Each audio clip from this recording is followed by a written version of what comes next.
शिवाय ओम नमः शिवाय। नारद जी और काम वासना की कथा। ऋषियों ने कहा, यह एक समय की बात है। नारद जी हिमालय पर्वत की एक गुफा में कई दिनों से तपस्या कर रहे थे। उन्होंने घोर तप में लीन होकर अपनी साधना आरंभ की। उनकी इस तपस्या की ख्याति जब इंद्र तक पहुंची तो इंद्र को भय हुआ। उन्होंने सोचा कि नारद मुनि उनकी स्वर्ग की राजसत्ता को छीनने की योजना बना रहे हैं। यह विचार आते ही इंद्र ने उनकी तपस्या को भंग करने का उपाय सोचा। उन्होंने कामदेव को बुलाया और कहा, हे कामदेव, तुम मेरे परम हितैषी हो। नारद हिमालय पर्वत की गुफा में बैठकर तपस्या कर रहे हैं। कहीं ऐसा न हो कि वे वरदान में ब्रह्मा जी से मेरा स्वर्ग मांग लें। अतः तुम वहां जाकर उनकी तपस्या भंग कर दो।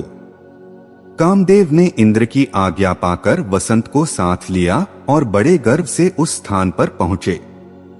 उन्होंने अपनी सारी कलाओं का प्रदर्शन किया, परंतु नारद मुनि के मन में कोई विकार उत्पन्न नहीं हुआ। महादेव जी की कृपा से कामदेव और वसंत दोनों का अहंकार चूर चूर हो गया। यह संभव इसलिए हुआ क्योंकि उस स्थान पर महादेव जी पहले ही तपस्या कर चुके थे और कामदेव को भस्म कर चुके थे। बाद में रति और अन्य देवताओं की प्रार्थना पर भगवान शिव ने कामदेव को पुनः जीवन दान दिया था, लेकिन इस स्थान पर कामदेव की माया और कामबाण का प्रभाव समाप्त हो गया था। कामदेव पराजित होकर लौट गए। इंद्र ने जब सुना कि नारद जी पर कामदेव का कोई प्रभाव नहीं पड़ा तो उन्होंने नारद जी की भूरी भूरी प्रशंसा की, लेकिन वे यह भूल गए कि यह सब भगवान शिव की माया का ही प्रभाव था। नारद जी ने अपनी तपस्या पूर्ण कर उठते ही यह सोचा कि उन्होंने कामदेव पर विजय प्राप्त कर ली है। इस विचार से उनके मन में अभिमान उत्पन्न हो गया।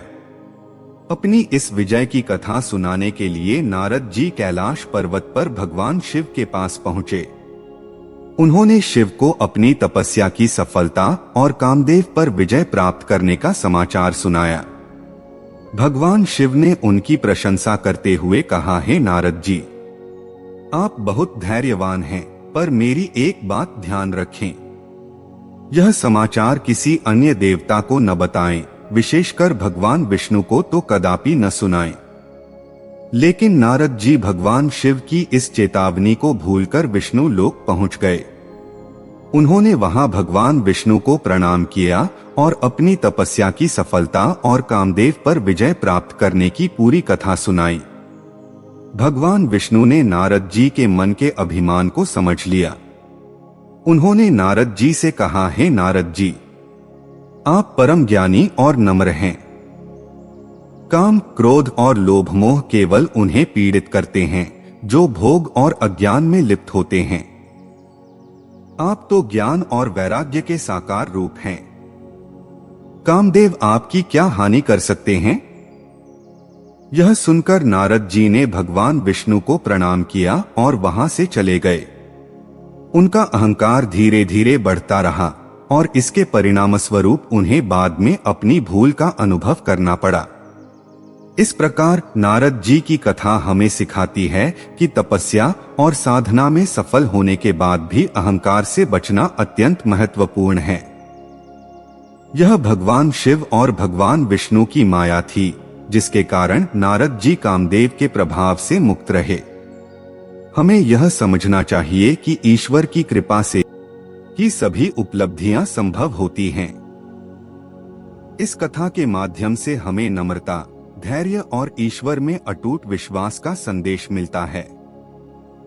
यदि आपको यह कथा अच्छी लगी हो और आप ऐसे ही और आध्यात्मिक और प्रेरणादायक कथाओं को सुनना चाहते हैं, तो कृपया हमारे चैनल को लाइक करें, शेयर करें और सब्सक्राइब करें। साथ ही घंटी के आइकन को दबाना न भूलें ताकि आपको हमारे नए वीडियो की सूचना सबसे पहले मिले।